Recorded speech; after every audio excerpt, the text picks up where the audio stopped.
Welcome to Wiretapped Truths. My name is Jesse Perez. I'm here with Mr. Wiretapped Truths Leland and our resident comedian Jack Simmons. I'm like working on my Jay Leno role, the stuttering John. And it's the next show with yo, Yeah, we got a great show for you tonight. Yeah, doing the thing. yeah. Hopefully, our audience Stuttering remembers Jay John. Leno. Stuttering John's $1 million paycheck. And then and then he fell off after that. So then yo guys, we're gonna do a great tribute today. I don't think the sponsors know they are sponsors. I go to McDonald's and I give them a bill and they just like kind of like, what is this? And I'm like, you're supposed to be sponsoring our show. So but Fucking today we got McDonald's. Pepsi as a sponsor. Hell yeah. And so it's crazy because last week I got um the executive producer Donna Adrian Gibson gives texts me, says the Wire family lost another one, Isaiah Whitlock. Miss Debbie calls me and she's like, I wanted to let you know. And so like I mean I feel beloved by the community, which that they're keeping me updated. But on such sad news too, that Mr. Isaiah Whitlock had passed away, who played Clay Davis. And we went back and forth on doing a tribute to him or another top 10 tribute. But we think he deserves his own episode. And we're going to do a tribute to him. We're gonna, and he'll be in the top 10 too when we do the other top 10 because there's about 10 or 12 other actors that have passed that we can talk about for sure. Yeah, I mean, honestly, it's something off topic too, but if we do solo tributes, another one, Robert Colesberry will have to be one of them because I didn't know how much he did for the show actually. Yeah, he was behind the scenes big time. Yeah. So I thought today we could start off with our best shits. Mine's not great. I was an actor that was limited though to my skill set. But so I'll start us off and then we'll go around. Shit. Oh, that was bad.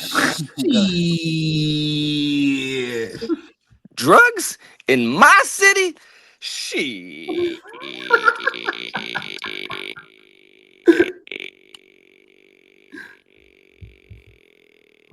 All right, Jack, you won. I was seeing how long I could do that for. Legendary line. We all win. That's all. Nothing like starting the episode with a big shit, right? Well, he did. He wrote the tweet. Shit, so long. That was funny. That was one of his first tweets. Leland, I sent you a few messages from some friends. Can we start off the episode by reading those? Let's get into it, bro. Let me find them. And there was a lot more. I mean, Julito wrote, but this I just decided, a few. Yeah. So this one, this first one looks like it's from Wendell Pierce. Okay, who played, for those who don't know, who played Bunk Moreland on the show. He says he just spoke to Isaiah Whitlock just days before his untimely passing. I could not find the words. Days ago, I spoke with my friend and colleague. Attention must finally be paid, he wrote. Continue prayers to all who loved Isaiah Whitlock Jr. So that is from The Bunk. We have something from the legendary director Spike Lee. Spike Lee said, today I learned of the passing of my dear beloved brother, Isaiah Whitlock. God bless. And he has a picture of him on his Instagram. It's him and Isaiah on his Instagram. And he was in a few Spike Lee movies. So I know that's y'all's expertise in terms of the super movie research that y'all have. So next one is his manager, one Brian Liebman. I don't know if I'm pronouncing it right, Liebman or Liebman. Whitlock's manager, Brian, wrote, it is with tremendous sadness that I share the passing of my dear friend and client, Isaiah Whitlock Jr. If you knew him, you loved him. A brilliant actor and even better person. May his memory forever be a blessing.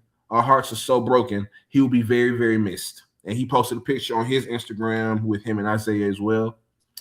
And the last one is the legendary Andre Royal, who played Bubbles on The Wire. This is on his Twitter. It looks like I can't ... Another Wire brother and friend. This hurts to no end, but your memory will live forever in my heart. Hark the sound of an angel soars. Hashtag shit. Love you, legend Isaiah Whitlock. Hashtag Wire Family for life, with some prayer hands and the 100 emoji. So that's from Andre Royal, who played Bubbles on The Wire. Those are just some tributes, and there were so many more too. When I was looking, there's a bunch more. Like a bunch. How many supporting characters like get their own catchphrase permanently implanted in the cultural lexicon the way Isaiah Whitlock Jr. did? You know. So, and I mean, I guess we can get it. We can start with that if y'all want to.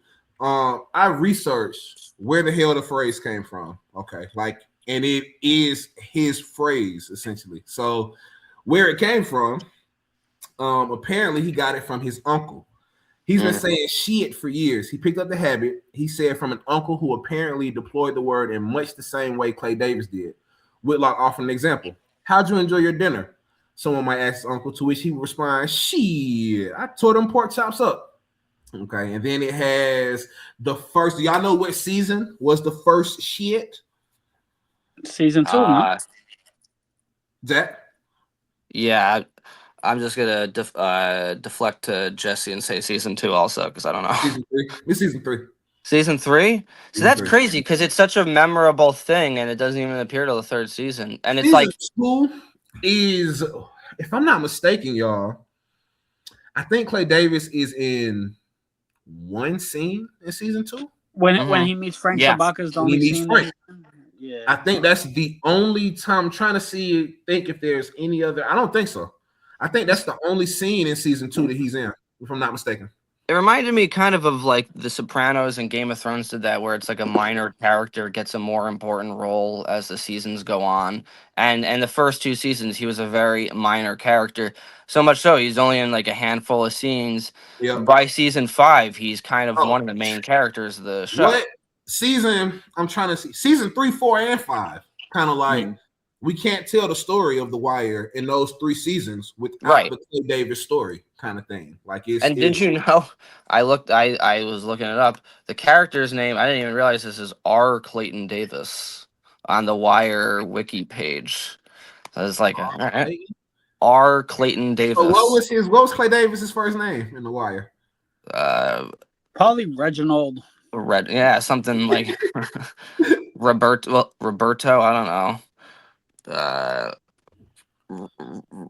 Roderick. I don't know. But Clay was his middle name, and it's like, man, it's crazy because he is like, he's not the main character of the show, but he's such a fan favorite character that a lot of people just remember him, and so much so that like Spike Lee, right? He cast him in 3 of his films, and the one Black Klansman that he was in that movie was like nominated for Best Picture. In the opening scene, he's like interviewing the main character played by John David Washington, and is like, he's at one point, like, John David Washington played Ron Stallworth, who was a real cop, and at one point the Isaiah Whitlock Jr.'s character goes shit, and it's like, okay, he was clearly a fan. Like Spike Lee obviously is a huge fan of The Wire. Right. Yep. So two more points on the whole shit.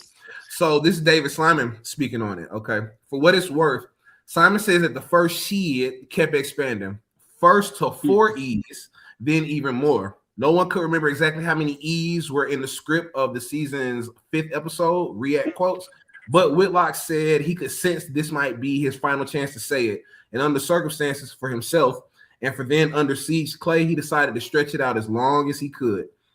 Shit is a catchphrase popularized. This is something else, another part of it, popularized by Isaiah Whitlock Jr. Whitlock first used the term in the film The 25th Hour, before The Wire. I didn't see that one. That's cool. Yep. But became culturally associated with it through repeated use in the HBO TV series The Wire. The phrase would inspire several remixes, jokes, and videos throughout the 2000s, leading into the Oh, 2010s. so 25th Hour was before The Wire. Okay, Yep, yeah, yeah, that's the first. yeah. That's the first. I It's remember. his. So It's definitely. 2002. Yeah. Yep, it's yeah, so definitely his phrase though. Like his yeah, yeah. uncle's phrase, but he's the one that Edward popularized it. You know, Edward Norton is a drug dealer, and he's going to prison, in and that movie. yeah, and it's about his final night out, the I hear 25th it's a Have hour. you great seen film. every movie ever It's a created? good, yeah, it's a good What's- movie, huh? Have you seen every movie ever created? And then no, and then he's like and then it's a flashback scene where Isaiah Whitlock plays a cop, and Mm-hmm. he finds the drugs in the couch, and he goes shit, and that's I'm how. trying to envision him as a cop. That's pretty cool. So He got so many roles though. Like that's the goodness. shit in the 25th hour. There's so many smaller roles or even main character roles. After The Wire, one of the big shows that he was on was called this Showtime series called Your Honor with Your Bryan Honor. Cranston. Yep. He had like a main role in that. But I also like there's a lot of TV roles. I remember him on the show Veep, where really funny HBO show where he played like this again like kind of a sleazy politician. And there's like this one scene when he's on a debate stage, and he keeps using the word hole, and like he can't like stop saying it, and like they keep flashing to his advisor in the back saying, "Stop saying hole, god damn it!" And yeah, man, a lot of different roles. Goodfellas, he was a doctor when Henry's crashing out at the end, Yep. and he's like, what does he do? He gives him like some like blood tests or some medication because you could tell that Henry's all coked out of his mind. Mhm. Enchanted, the Disney film, I remember that one from way back when I was a kid. He had like a smaller role in that. He was like getting divorced to his wife, and then Amy Adams saves their marriage and all this shit. He's Do been, you all, have you all seen the Chappelle Show? Who hasn't? yeah, of course. Yeah. Who was Where it? I Who was was trying to he on the find a Chappelle clip. show? I was trying to Was find it? it. I couldn't You find know it. what I think he I might looked. be on? You know what I think he might be on? Which one? The pimp ball, the pimp's ball, You mean the player haters ball? the Maybe. player haters ball. Yeah, yeah. But I looked and I didn't find. I Right. wasn't finding nothing. Like I tried to find it too. you couldn't find it either. Oh, we Yeah, could Google it. Hold on. Go, I continue, tried guys. to, Go ahead. man. But yeah, no, he was in 2 episodes of Chappelle's Show as Man, I looked. Harold and store manager. Yeah, so I don't know. I couldn't We'd find have, any clips. When I was looking, I was like, maybe something to refresh my memory. Like, but I couldn't find it. his first role though, I mean, he's been acting forever. His first official role was from 1981's, Yeah, right? Yeah. and then he got his first like TV breakout in a role in Cagney and Lacey, and then just started acting like a lot of these guys, man, like that are in The Wire. They've been working actors for decades, and that's how the life of an actor is, as we can tell from talking to all these people, is that like it takes years, sometimes decades of putting in the hours before you get your big breakout role, and that's kind of what You happened know with what, Jack? The lady that you and Jesse interviewed, Miss Ava Shirazi, for her to audition so many times for The Wire, for House of Cards, like it's like her interview is really telling to what it takes to be a Yo, character. I love that conversation. Just I love that conversation because it's the life of a working act. Like Yeah. most of us that go try this field are gonna deal with more rejection than we do. Okay, I think everybody deals with more rejections than they get. Go ahead, Yeah. green lights too, right? But I think most of us like just want to make a living off of it, right? That I mean, the ultimate dream would be just to make a living off of it, right? If I could go back in the day and I was like, I want to make a living off of it, that would be the ultimate goal. And that conversation with her kind of like show like that hard, like, how hard it is just to get a speaking line and how happy you are just to get like one line in the show, after auditioning 8 times. So that was a Yeah. cool conversation with her. Yeah, Um, man, you gotta love it. You gotta you gotta love it and want it more than anything in the world. Yeah. yeah. I looked it up. He's the guy who delivers the box in the Samuel L. Jackson beer commercial. The what's in this Ah, box. okay. Yeah. And Bill he's Burr was part in of that the sketch too. Yeah, he's that's part of the funny. racial draft sketch, but I don't remember him there. So he must have been just like one of the regular people. Like That when he you were must have doing been your in the group. research just now, Jesse, Jack did some research too. He said it said 2 episodes. Yeah. Like, but I couldn't find no pictures nowhere. Like I couldn't. I was looking. Like, Yeah. No, I just Oh, I that's just fun. googled it. That's what popped up. I said so. The racial draft sketch is one of the Oh, that's funniest sketches. hilarious. Yeah, and with the That's young Bill Burr and Patrice O'Neill, like those were the days, man. the Chappelle show. Wait, the Chappelle show is probably the best sketch comedy show of all time. With oh man, including SNL, including Mad come on, bro. TV. Come on, bro. I would say that one, also one I really love, and this is a little like outside, but I loved Mr. Kids in the Hall. Show with Kids Oh, All Mr. Is Good. I was gonna say Mr. Show with Bob Odenkirk and David Cross in the '90s. That one was really Wow. fun. In Living Color, that's another classic Oh, one. that's true.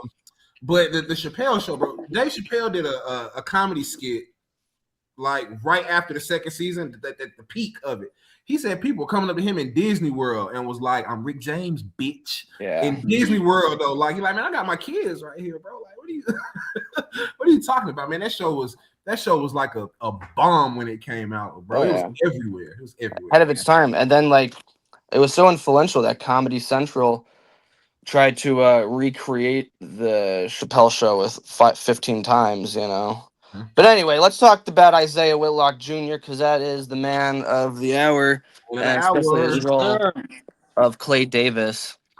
Yeah, Clay Davis, D. Clay Davis, Uptown Clown Oh, Davis. downtown now Clay, played. downtown Clay Davis. Yes, he was such a menace, like a great villain. He was the only one to get away with stealing from Stringer Bell. Stringer Like, wanted his head for that little two. You know what's funny about that too? That scene, y'all, like, and I guess it's just the principle. Nobody wants to lose $250,000, but it's like if Stringer is worth what McNulty alluded to, a couple 100 million, which I don't even know if that number is accurate, but what is 250,000 a Stringer? Like, I guess it's the principle of it, like he took our money, I want his 250 is head, but 250 is a lot of money to not to bro, get anywhere with it. Like, come on, right? yeah. You know, But but also, it's like, what did you? It's funny how naive Stringer was in that whole situation because even before that, Clay Davis, the first time we were introduced to him, it's clear that he has the reputation of being a sleazy thief of a well, he politician. stole Like money from everybody knows that, Cartetti too, right? right? Didn't he steal Everybody oh money knows yeah, from? that. So for yeah. Stringer to honestly go into business not thinking that was going to happen showed Y'all that know that was what? one of the rare times when he kind of He's fucked up. humanized. He's Yeah. humanized. That's the right word for it, Jack. Like because, Mm. and we've talked about it on the channel. We've done our recaps. How careful he was on the phone and shit. Yeah. Like, why wouldn't you think, or why wouldn't you even research who Clay Davis was, like before you even, I why love that. wouldn't you, kind of thing? Right, That was exactly. Why, humanizing him in a way, like, oh well, he can make a mistake, which was why wouldn't you go to $250,000. Levy firsthand, who is more like who knows him? What? Like Come on now. Levy even told him. Like it was funny when that scene when Levy is like, looks like he's like, looks like you got fucked over by. He just Davis. found it amusing because he's like, what did you expect? Levy was laughing at his face. I think, and I think this would be for a He Stringer. rain made him. Sorry, that was the Yeah, term he used. He rain made Bell. Go ahead, Jesse. this would this would be more for a Stringer character analysis, but it was the reason why Stringer didn't go to the Levy, right, is because he in his mind he was as intelligent as Levy because he took a Right. couple community colleges. He Stringer thought he was smarter than he was, right? I mean, he was He did get an genius. A on that paper. Yes. But you know, you would think if you're going into real estate, why not reach out to your lawyer? Right. That could lead you into real estate law, right? And it's just as simple as Stringer Stringer was a little too cocky for his own good, you know. He His hubris was his ultimate downfall, you know.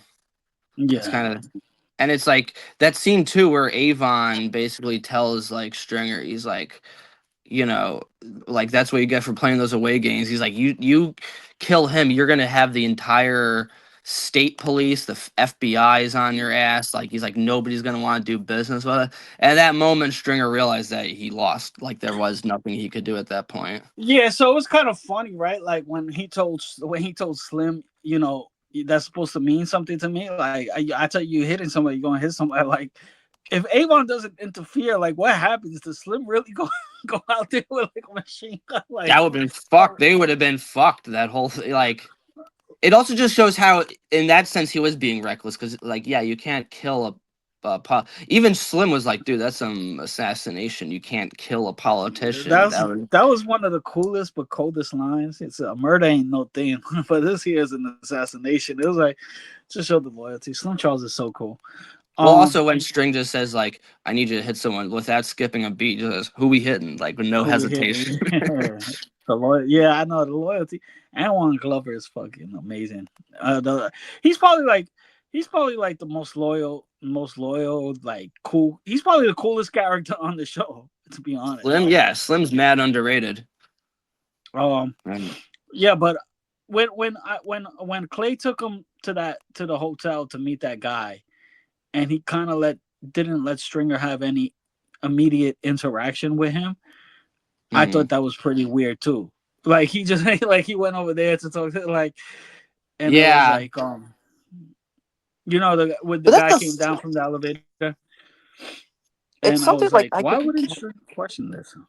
yeah, and it's like I Hmm? kind of get it because it's like I don't know, when you're listening to someone who acts like they like who's Clay has so much confidence, and when he's just so convincing that it's like you have no reason to believe he's lying. You know what I mean? It's like I feel like that's just like a human flaw. Like if someone tells you something and you're like you don't know much about that business, you're just like, well, I guess that's the way it is. Then it occurred to him later, like, oh wait, I Yeah, completely got fucking lied to by this guy.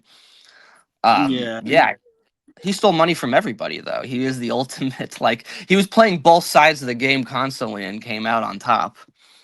yeah. Didn't he get money from Frank in the when Frank introduces him? Yeah, Carcetti, he said Carcetti has to deal with him again, and they even acknowledged the money he stole the first time. right. Like Stringer so. would took money from what's his face from Frank Sabaka that he would construct the Granary Pier, and then in the last like the montage at the end of the season 2 finale, it shows that he's helping like construct the condominiums. So he just lied to the docks, stole their money, and went back on his promise to just do what he wanted to do anyway. Like he had no moral or ethical compass. It's funny because it's like I was thinking about this character, and I think that's a strength to Isaiah Whitlock Jr. is that he's such a repugnant character, but like the performance is like you can't help but kind of like him in a way, because he's Yeah. so sleazy that it's almost just like appealing. All the other Well, he's so characters, charismatic, also. Like when he beat the trial and he's talking to the jurors, right? And all the jurors are like, "Yeah, we can relate." He's like mhm, relating to them and stuff, and the not guilty verdict. It was like what? yeah, you know, I mean, and yeah, his for lawyer did sure. a great job too. But Oh yeah, and at the end, like Perlman's outside. He's like, "Well, they don't teach him that in law school." It's like because they trust him. He's a charming, charismatic guy. He's the kind of guy that if I met him or you met him, like you think, "Oh, we like this guy." He's so.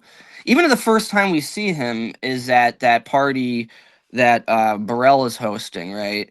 And yeah, that like fundraiser or whatever, and like he's talking to all the people and he's like laughing really loud, like you could tell he's like holding court. He's just that kind mhm. of guy that's like he's a natural politician. He's great at just like being present and like being friendly and like he could have ran for mayor probably of Baltimore if he didn't get caught. Like that's kind of what I was thinking. Like he would have been, because he just has that like likability to him before you find all that And other stuff. Jack, I had to step away for a second, but what did you say about season 2?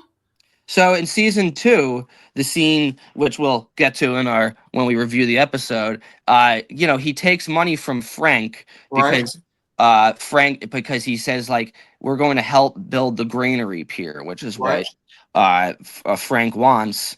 At the end, the final montage of season 2 in the finale, you see him with a couple other politicians, and they're having that like photo shoot where they're like digging stuff with a shovel and a hard hat, and it's clear that he's not building the Granary Pier, he's building the condominiums. So he just lied to Frank and stole his money and went back on his um, promise. He just like that's what he has no like morals whatsoever. damn. I have never put that together, my boy. Wow. And That, that's what's funny about the character is that he has like all the other characters, there's some kind of moral ambiguity. Like they're not quite good, they're not quite bad. He's just so repulsive that it's like refreshing how evil he is. it's so much crime with him. Like Mhm. when Lester was doing the investigation, lying on a mortgage, like that is a felony. Like that is like this man was committing felonies in the wire. Like he had, Mhm. I ain't care about what was going on. All I'm here is to do is get the money. That's all I'm here for. And he's proud of it. We was talking to Lester. He was like, man, we had this one cat Stringer Bell. Man, we bled that motherfucker dry. Like he is just. Yeah, he Who doesn't I give a am. shit. This is He what I am. just Okay. he's like, yeah, man. That's kind of what I was saying. There, like, anytime like a politician gets like busted for scandals, which there's plenty of nowadays, it's just they just kind of remind me of Clay Davis and just like taking money from taxpayers. That was the big scandal with New York City's Mayor Eric Adams. And it's like, but he wasn't as slick as Clay Davis. Clay Yeah. Davis actually got away with it in the end. He's one of the rare TV villains to get away with what he did and Yeah. Well, face no at the end of consequences. at the end of season 1, isn't that what they wanted? They wanted to turn Avon and Stringer into Yes, Clay. informants Yep. Right. against Clay and politicians. Which, I mean, for the case, yeah, I see. I see how that that's horrible not letting the case come. But in the bigger picture, I could kind of see that whole getting a crooked politician behind bars would be a pretty big deal. So Yeah, I and I mean, don't know if from the FBI's perspective, y'all, if they thinking like, all right, yeah, we'll start with Avon, y'all will give us him, and then we'll get Clay. Is the thought to get to somebody bigger than Clay, or for him to expose what else is going on behind it? I don't know. They ain't really I don't know, touch on but it. I don't know. Clay's pretty big. Right. And And they you said know, the file too. He mentioned it. They were like, the FBI said we've been gathering string on him for a while, and then Lester was like, "Yeah, I see the patterns." He said something like that at the end of season 1 when they were talking to him about it. Like, so since season 1, they were kind of making it known, like, "Hey, look, he's into some shit." Okay, Hmm. yeah, Well, also it's like Donnell it. Rollins played his sidekick, Donnell Rollins, who was also on Chappelle's show, actually Larry. yep. Yeah, well, 6 degrees of Kevin Bacon there. It's true. Yeah, And the thing about Clay, well, also like with the politics angle, it all comes down to who's in charge, right? Because it's like Maryland had a Republican governor, so they really want to nail this Clay Davis, who is yep. like a Democrat, where and so it's all like politics. It's like they don't really give a shit about corruption or crime. It's all about like what makes my party look better. And the thing also is like when you first watch the show, you almost think like Clay Davis is like a cartoonish caricature of like a corrupt politician, but then you watch We Own the City, and then you knows how the actual mayor Catherine Pugh, who is like the last mayor, just went to jail for fraud and Tax conspiracy. evasion or some shit. Think she did Yeah, dude, 3 years there's or some shit. Like, she I forget how long. I mean, it wasn't a long jail stay, but it's like these politicians are just so fucking corrupt. It's it's no wonder people lose their faith so easily in the system, because it's like these are the people that are in charge. It's fucking disgraceful, And I do like when how it shows that Carcetti was like a different, like he was like an honest guy, and when he first meets Clay Davis, he's clearly repulsed by him. Yep. He has that, him and Norman give each other a look like that. That he just I didn't comes know how off much that way. truth. I didn't know how much truth Carcetti was to O'Malley. Like, O'Malley, Yeah. O'Malley didn't expect to win because he was up against two black. Like that whole race Yeah. was. I don't know. I read something about it recently.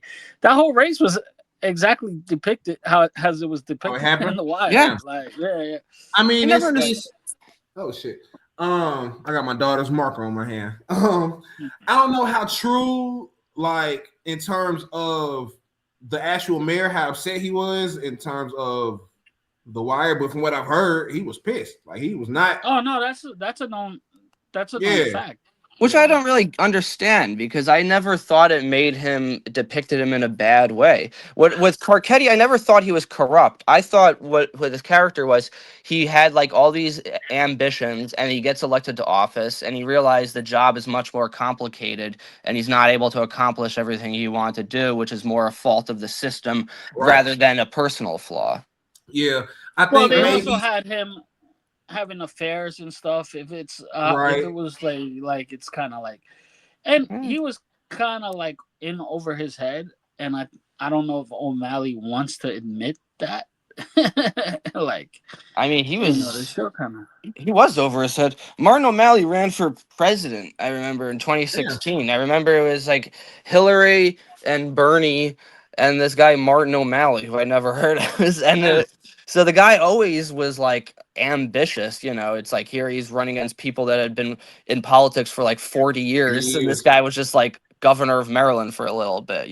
So he was Yeah, very. so if he thinks he could win presidency, he's probably not gonna like the depiction of him in The Wire. No, that's Like, true. Yeah, it's fair. But like you said, Jack, I ain't really get a bad. They didn't paint him in a bad light like they No, painted Clay Davis, kind of thing. Like he wasn't corrupt like right. Clay Davis, like He kind of didn't have thing. any scandals or anything.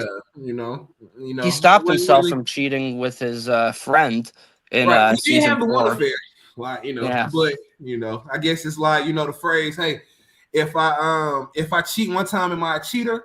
Well, if I cut hair one time, am I a barber? Kind of thing, I've never heard that expression You never before. heard it? It's a funny skit. I think Um, you just made that one up. I I don't didn't. think I swear so. I didn't. I swear. As original as it sounds, I didn't make that up. But yeah, That's Clay. good. I feel like for Clay Davis, as we talk about the first 2 seasons, and then we look at the last 3 seasons, there is no way that you can take him out of the Wire. Like for those last 3 seasons, you got him with Stringer. The 4th season, you got them investigating the money. In the 5th season, he's on trial. So he is Yeah, he's a main character in seasons 3, 4, and 5. especially season 5. One of the main plots is the investigation charge. Oh, that's true. When they disband the unit and they keep Lester and what's buddy's name and Sidner for specifically for Clay. yeah, I liked when him and Julito had the same parallel line. For motherfuckers giving money away, I'll take it. Yeah. Well, it I also I'm makes asked able to. I asked our Facebook group, the one that we're all in, to drop their favorite Clay Davis line. That was definitely one of them. A lot of people said that. They said that I take he's any also motherfucker. sympathetic though, because it's like he talks about, like he makes a great point. He's like, look, this whole city is corrupt. All the money goes in. He's like, how am I supposed to track every dollar and cent that goes towards me? Everything gets laundered through drugs. That's kind of Yeah, runs the city. So in a way, you kind of get where he's coming from in there. It's like you're a politician. Your job is to ask for money constantly. that's Somebody's, true. it's like, what are you supposed to It do? definitely Beg? is true. That's So part of the game right there. Is funneling money.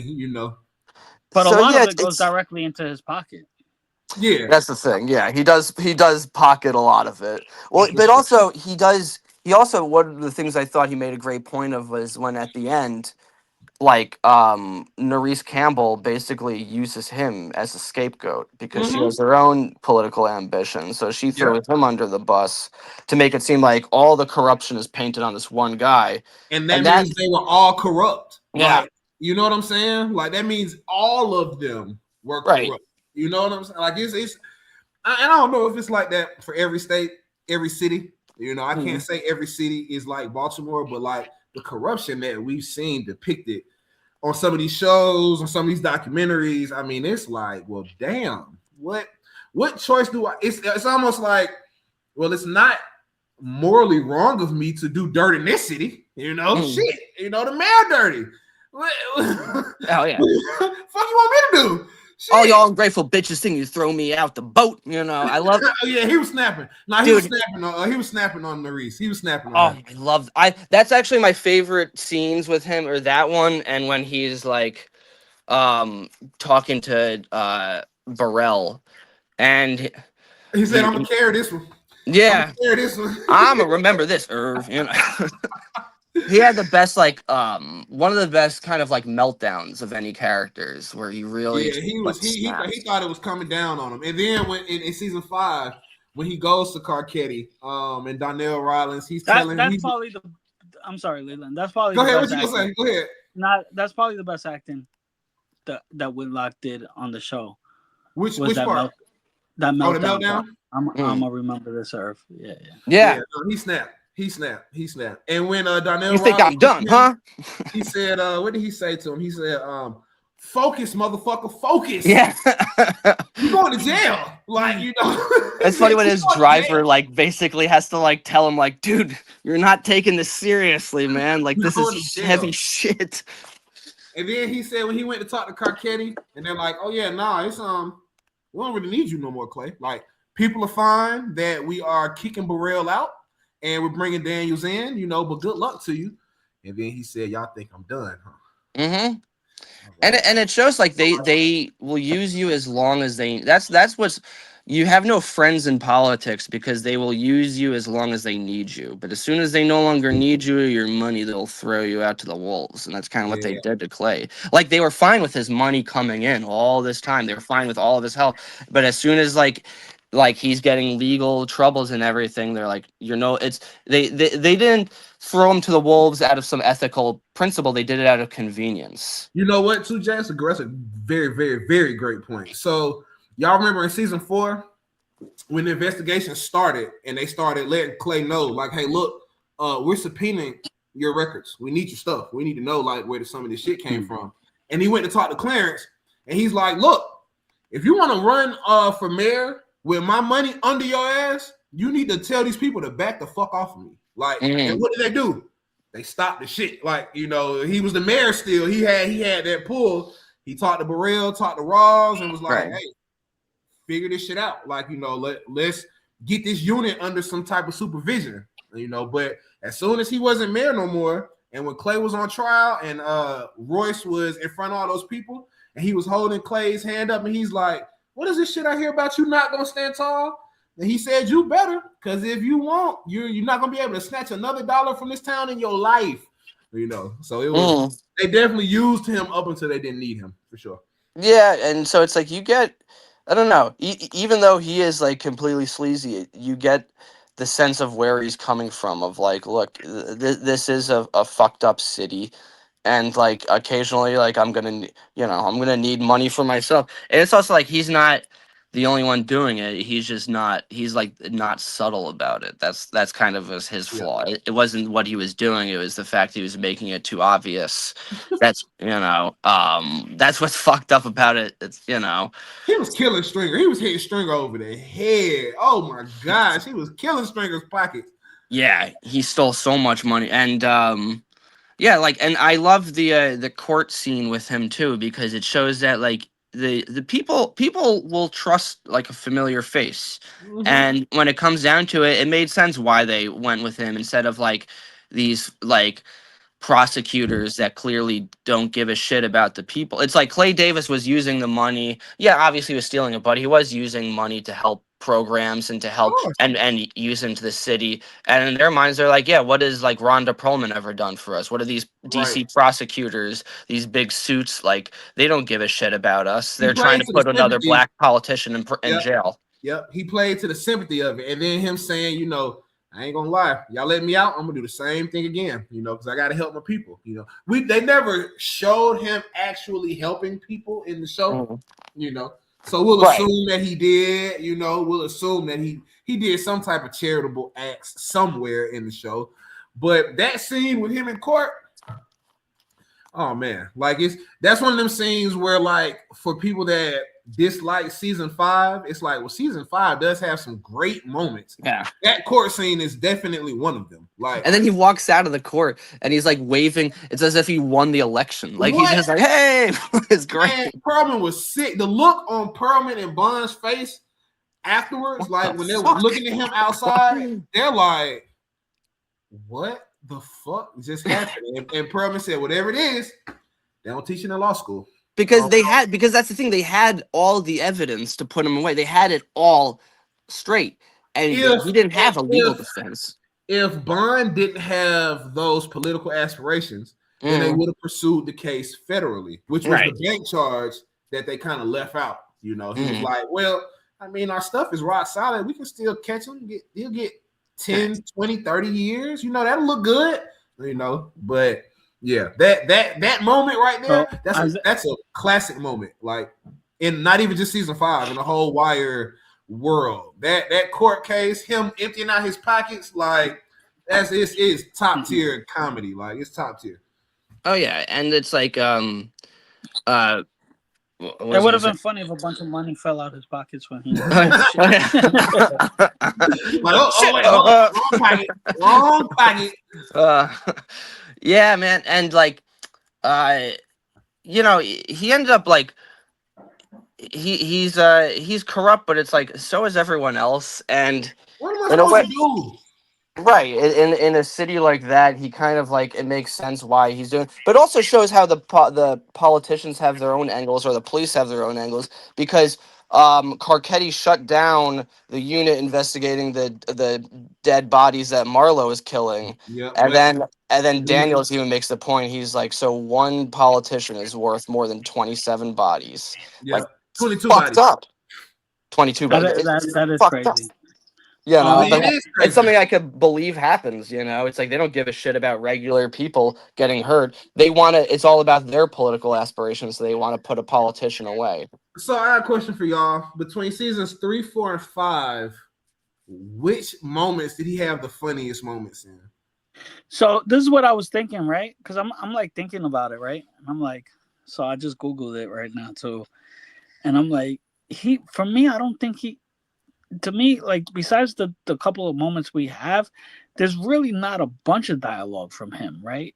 He's like, so he was in 25 episodes out of the 60, which is it's pretty like good, almost half. 40, probably 44%, something like that. But I can't remember like many monologues from him besides the ones we talked about, the courtroom and then the Betrayal one. So I was gonna. So I was gonna kind of say this too. Like, I remember, like, in a high school play, I had this part of like a ghost of Flint, and I only appeared 3 times, and I think I had a total of like 10 lines. And then the funny part about it, though, I felt like I had more lines because the whole play is about the ghost. So like, oh, Flint was here, and I kind of get that if I'm making sense with this, right? I see what you're saying. I kind of get that with Clay Davis. We hear him so much that I think his name and he's out there a lot more than he's actually on screen. You know, I don't. The investigation is about him. You know, season 4, the police stuff with the subpoenas are pretty much around him. He has a good enough amount of time, but am I wrong on that? Does he have I think his name is probably in a lot of scenes that he's not in. I think that's kind of what you're trying to say, like, kind of thing. Yeah. We hear his name a whole lot more than we actually see him. Yeah. So yeah, but no, I'm with you. I'm sorry. What was the question? I didn't answer the question. What season was he the funniest in? Or not, I shouldn't even say the funniest. Which season do you think is his most memorable between those? Yeah, three seasons? so with that being said, it would have to be season 5 because that's when he's given most of his arc and given more room to run a little. Or Mhm. season 3, taking advantage of Stringer was pretty funny. Yeah, he was throwing Stringer through a loop. That is the most humanizing part of Stringer's character is Yeah. him getting flipped by Clay Davis. Like Because it was the one time someone went over on him. It was yeah, the one like, time throughout the show that he actually had that didn't have the upper hand. You still know, to and this he's not day, used and to that. when we rewatch season 3, like I'm gonna study it.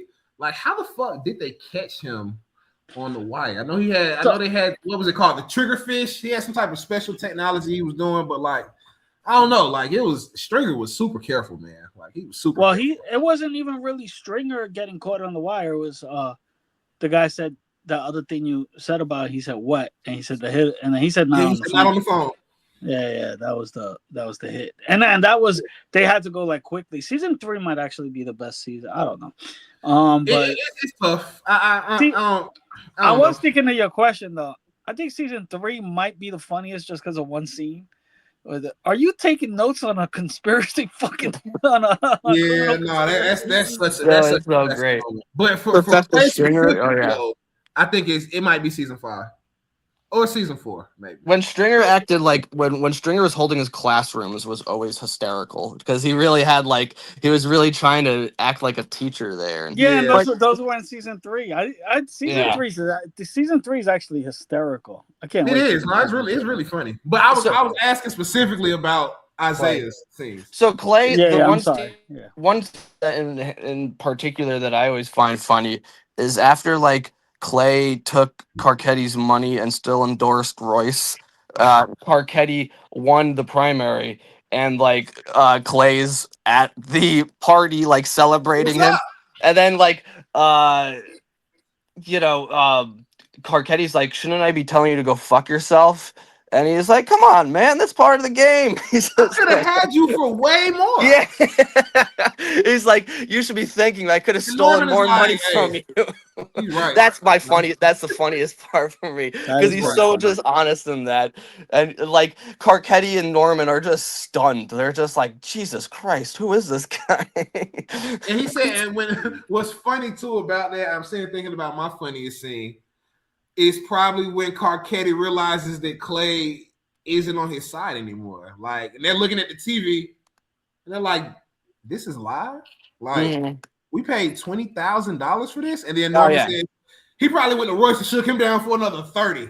So he hit him for about $50,000 between the two of them. You know, Remember when it was a he minute. has like Carcetti and Norman going to like meet them at the restaurant, Yeah. and he like talks, he like gives all this money, and then he's like, "All right, so what are we ordering?" He's like, "Well, we don't have time for a lunch." No, It's just like, leave me money. Just leave me some money for the tip. right? he They're like, "Oh, are we about to give you $20,000?" Oh, just joking. Just he was joking. refreshingly honest about, He and he had was. no sort of like scruples about what he was doing. You know, even in season one, one of the main scenes that we talked about the first time when we reviewed it was when after Daniels arrested Damien, he gets called into Burrell's office with Clay Davis, Mm-hmm. and He was talking crazy to he Daniels. was like, "Will someone explain to this motherfucker what I'm doing?" He was talking Was crazy to Daniels. Clay Yeah. Davis based on a real person? I don't know. I never researched it. Let me see. Uh, Let's see. Donald Trump. I wonder because a lot of times the wire is used based on real people. You know. Right. I don't. I mean, I didn't hear it. Oh wait. I'm saying origins. He's based on 3 politicians, according to Wikipedia. Yeah. So, uh, Yeah. plays Let's Maryland see. state senator. Larry Young. Let's see. Baltimore State Senator Larry Young.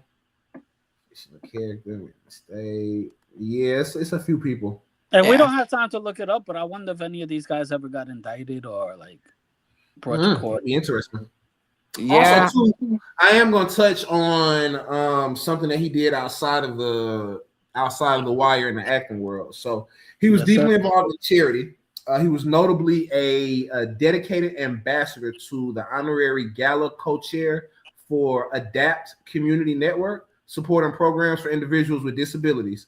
He also promoted other causes, served as a mentor, and was remembered for his philanthropic spirit and advocacy for inclusivity after his passing in late 2025, which I think that part is wrong because it was 2026.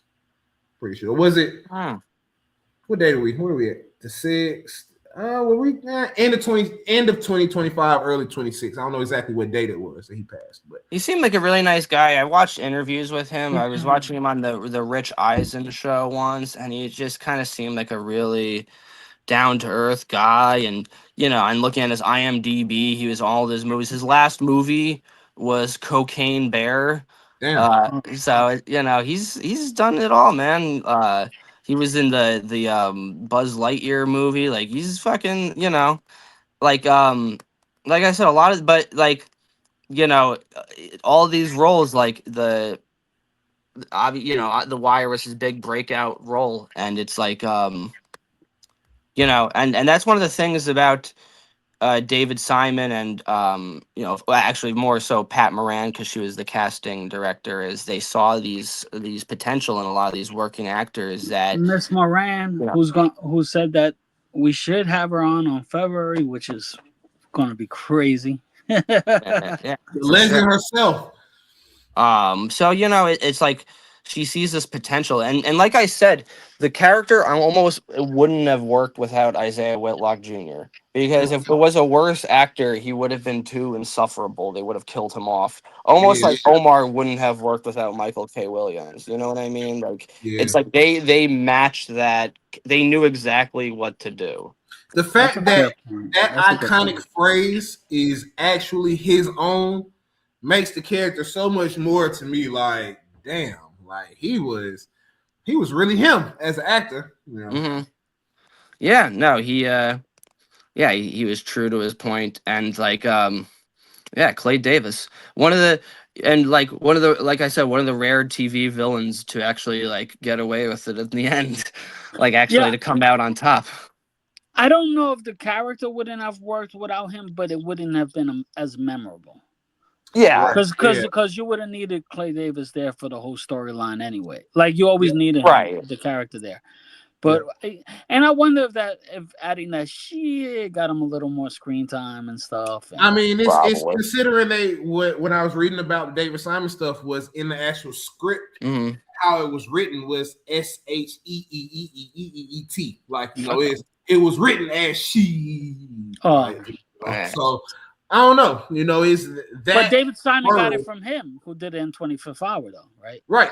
Yeah. But it's like how they expanded it out season to season. They got like bigger and bigger. Like he would stress the E part longer, like season to season. Like it started to get longer and longer per season. Like Now, the last role I watched him in, and the last movie I saw him in, which I think you guys should all, this is a recommendation if you have Netflix, is Da Five Bloods. He played a main character in that. It was Spike Lee's movie, which also starred Clark Peters, Lester Freeman, and it's about four friends that were Vietnam veterans that were go back, like it takes place currently, and they go back to Vietnam as sort of just like kind of getting like closure on everything, and to talk about their dead friend that um from Vietnam. And it's a really great performance, and like just like an interesting take on the Vietnam War itself. It was also one of the last performances of the late great Chadwick Boseman, Black Panther himself. So I definitely would recommend that one too if you're looking for like a role that he kind of had like a main character in. So, that's a good and it's on recommendation. Netflix, so if you got that, it's free. We gotta check So that one yeah, out. yeah, That's for a sure. good recommendation right there, bro. Mhm. Yeah. And apparently he was in Atlanta with Donald Glover, which I have not seen yet, but everyone tells me I should watch. Phenomenal.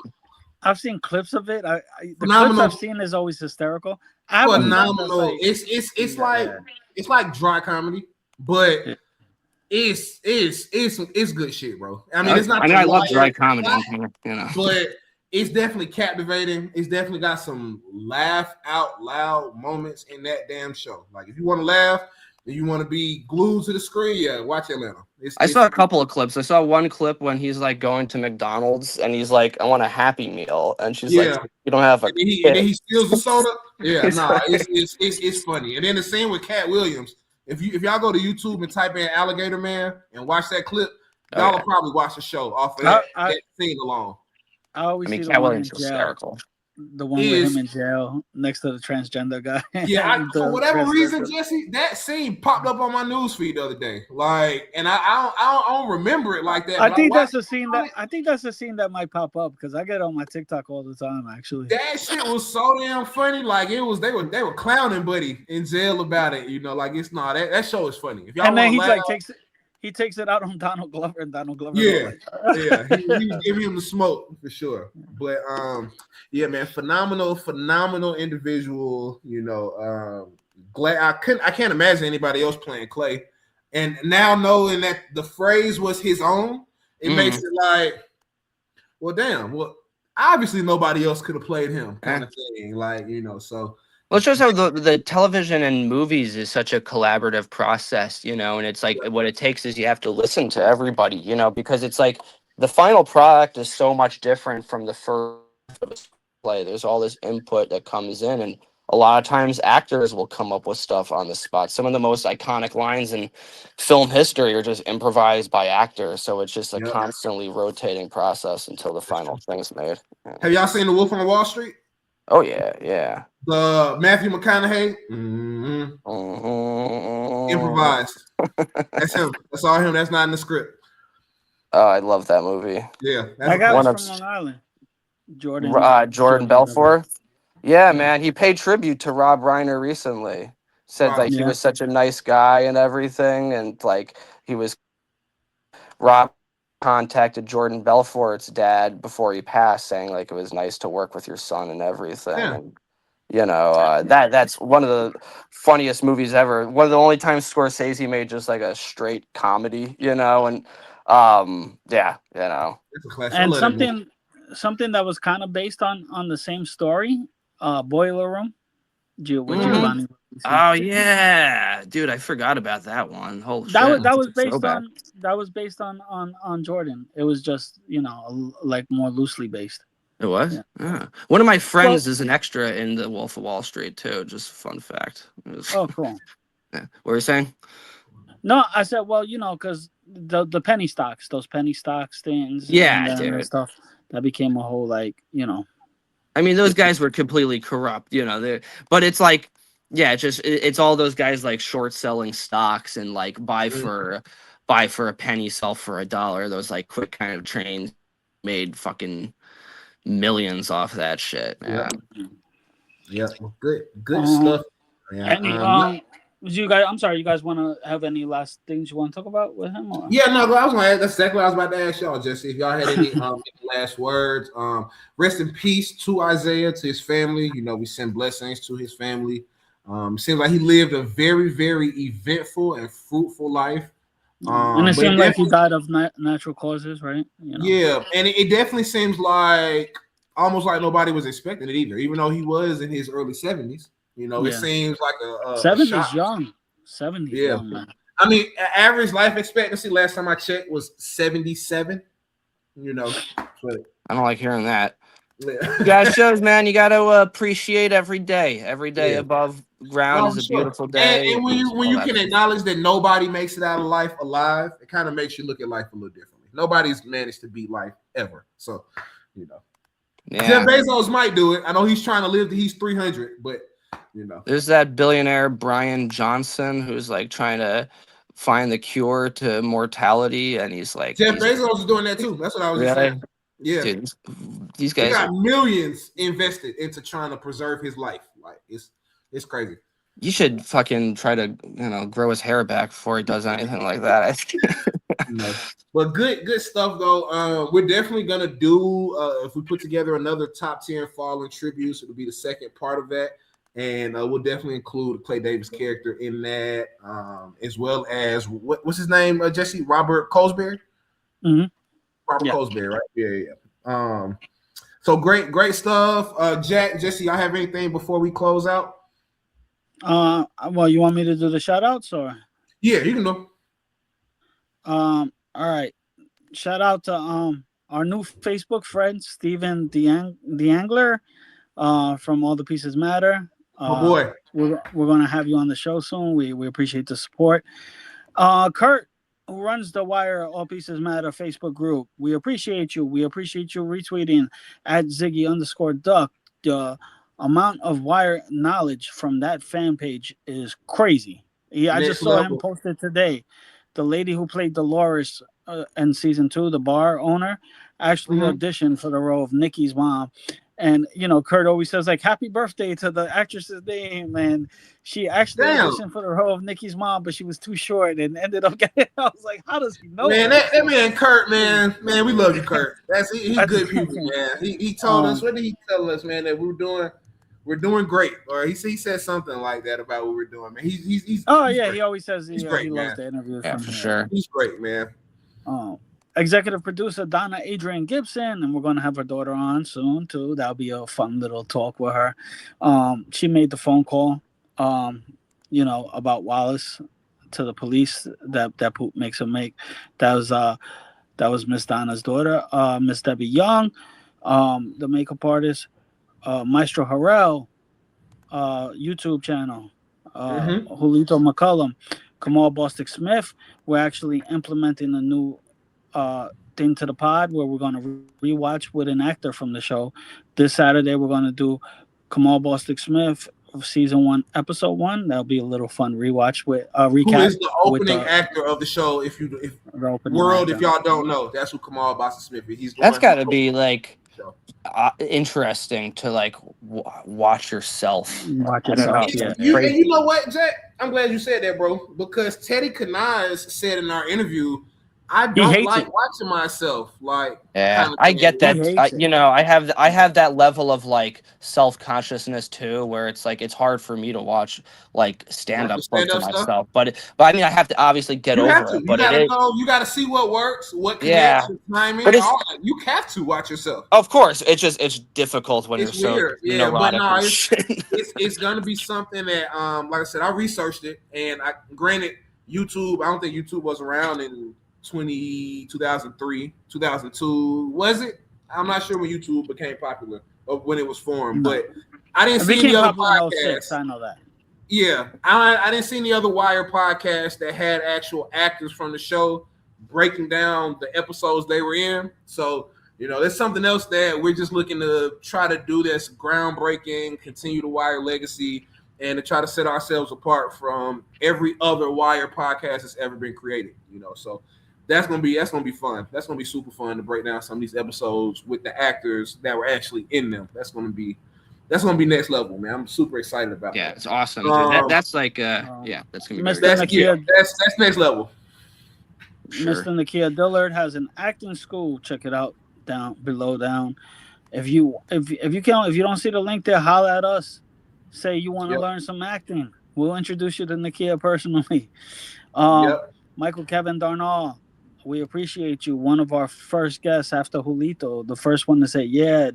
I was rewatching the Michael Kevin Darnall episode, and what I loved about it too was he was so knowledgeable of our podcast. He was like, so I was watching the last episode, and Jack said this, and I was, and one of you guys said this. I was super excited to have him back on. Like, I know he and Jack have like formed a friendship, a bond too, kind of thing. Like, so it's gonna be really dope to have him back on. That was a phenomenal interview. Like, even past the technical difficulties, that was a really, really, really good, informative interview. Like, I'm looking forward to having him back on for sure. Mr. Bob Spohr, the the assistant prop to Mike Sable. Mike Sable was the prop person. He's gonna he been putting out our Facebook groups. He's been sharing our podcast. He hit me today like, hey, I want to come back on. I got a bunch of stuff to talk. He sends me the notes he got back on, so we're gonna have him for the part 2. Awesome. The part 2 is gonna be great. Brooke Yeaton, who played White Mike. Yep. I was gonna You say know, we have to do part 2 with Maestro and Jack because Jack wasn't here that day, and Mhm. definitely. we kind of didn't really even get that deep into it with Maestro because we didn't have Jack with us. Like, so we got a whole other layer of stuff to talk about with Maestro that we ain't even scratched the surface with him. So that's gonna be For sure. those two that come back Well, on. So Maestro whenever, was pretty cool though, because what we did was a half hour here and a half hour on his channel. yeah, So it was cool. yeah. You, But it's and, gonna be dope to finish that and have Jack and us really get into for some of sure. the stuff we didn't get a chance to ask him because we kind of held back a lot. Yeah, I Like, appreciate that. yeah, Yeah, I that definitely For do. second sure. part 2 of that, that's gonna be really cool. That's Yeah. gonna Yeah, be we really gotta dope. we gotta set that up. Yeah. You know, Maestro always retweets the stuff. We're gonna have Andre Royo on soon. I've spoken to him. He's a busy good dude. I think a lot of people are busy now because of award Top season. of the year, baby. By the way, I can't wait to watch the Golden Globes and see Sinners. I know Sinners is gonna take that home. I'm rooting for Michael B. Jordan. I mean, I think it's gonna be a little bit of the Wire nostalgia on that on that stage. To go And from Wallace to Academy Award winner. Yeah, bro. I That's think that's probably going to be Chalamet. I'm not even saying who I think should or shouldn't win. I'm just my prediction. I think I I saw did. a post today and it was who was it? It was like a movie that came out that wasn't out as long as Sinners, but he's in the running for best actor. I can't remember who it Yeah, it was. was Marty Supreme, And Timothy so Chalamet. Timothy Chalamet. But the movie's been out for months. It just hasn't been out for the general public. So the movies get released okay. earlier for critics. They get, they go through these like festivals and like Yeah, months in advance. It gets released to the general public later. But the movie's been out. been out for a minute. I mean, I love Sinners. I'm not saying one should win or the other. I'm just saying what I think's gonna What you think is happen. gonna happen? With Yeah. a Yeah, prediction. I'd be Timothy was surprised if great. Sinners didn't walk away with any of them though. Like I they didn't had like the character, Marty. I mean, I grew to like the character, but he was a bit of a jerk, right? But that was the So, point. That's what I did like about it. I actually liked how much of an asshole he was. I think that was like it wouldn't have worked. The movie wouldn't have worked if he was a nice guy. I I mean, it's think kind that of like yeah, Denzel in Training Day. He won a whole Oscar for Training Day. Like he right. was. that was that was a Daniel makeup Day Oscar. Lewis. For, Yeah, Daniel Blood. that was a makeup Oscar for Malcolm X. They're like, oh my bad, I'm not giving it to you, Yeah. Malcolm X. Yeah, That's should've how Here's it one had. for happens a lot of Zombie. times. It's like when Al Pacino lost for like The Godfather too, so they gave it to him for like a lot Scent of a Woman. So it's like a lot of times like And the Scent of a Woman one is the one that beat out right. So it's Denzel. like people get Yeah, like the yeah, delayed Oscars, because it's like it's more of like we're recognizing this career more Yep. so than like the And individual I performance. think, if I'm not mistaken, Angela Bassett got a lifetime achievement Oscar, honorary Oscar too, if I'm not Oh mistaken, shit. like kind of thing. And Sinners, I thought was a great job was like Delroy Lindo, that big guy at the end. Yeah, he did a great job. Haley Steinfeld also was really good, and she's also very pretty. So I thought like that always helps in my opinions. And yeah, I mean it's gonna be tough. I think the best picture is gonna be between Sinners and One Battle After Another, and no matter which movie wins, there's going to be a bunch of pissed off people, like it Yeah, always is. yeah. So, always, always. Uh, And so to Amber finish, Nelson. I'm sorry. yeah, go ahead. I Amber was gonna finish. I Nelson. was gonna finish the yeah. Keep doing your thing, keep working, keep doing the festivals, man. You know, you you're a talented individual. Amanda Johnson has a Yep. Florida I got store you. of art. Leland has Yeah, the address. And anybody 400 else I forgot, Leland. But Gulfstream Boulevard, Jesse. 400 Gulfstream Boulevard, Delray Beach, Florida. Open Tuesday to Saturday, 10 to 4:30. That is the Amanda James Gallery. That is the home to her studio, her art gallery, her frame shop, and her boutique. So please check her out. You can reach her at www.amandajohnsonstudio.com. I think. Oh, and last one is Alonzo Wilson, the costume designer behind the wire. He has a nonprofit which is called SMP Rise. So please support him. You can reach out to him at smprise.org. That's the nonprofit website to his nonprofit. So yeah. Okay, We good out. stuff. We appreciate it. Please like, share, subscribe, comment, Wiretapped Truths. We appreciate all the love, all the support. We are approaching 130,000 views. So probably by the time this comes out, whenever it comes out, you will probably be near 130,000 views. So we appreciate it. All the fans, all the love. We have some phenomenal episodes rolling out to you all. Our top 10 cold opens. Like we mentioned, doing some recaps with some actual actors. We're going to get into some character analysis, which is something we didn't do last year. So we've got some stuff in the works that we're talking about and putting out for you all. So we just appreciate it. If you have any suggestions, anything you want us to talk about. Recaps are still coming at you. The recaps are still Yeah, coming. oh yeah, the recaps are still coming. You know, it's back top of the year. We're gonna finish. We own this city. We're gonna finish The Wire, because we're stoked to finish season 2 and get to season 3. You know, so we're definitely hyped about finishing and giving you all these recaps. But there's so much more to this Wire universe than just the show itself and the stuff that we see as fans. There's so much stuff behind the scenes. And that's stuff we're looking to uncover with some of these guests and some of these people that we have on. So if you want to be on our podcast for any of our random episodes, comment in the comments, or if you're in any of the Wire Facebook groups that we're in, reach out to Jesse, reach out to Jack, reach out to myself. If you want to book us for any voiceover work, please feel free to reach out to us at wiretappedtruths@gmail.com or contact us at 678-938-5398. We appreciate it. Again, please like, share, subscribe, comment, and tap in with us. We appreciate it. Wiretapped Truths, we are signing out. See ya.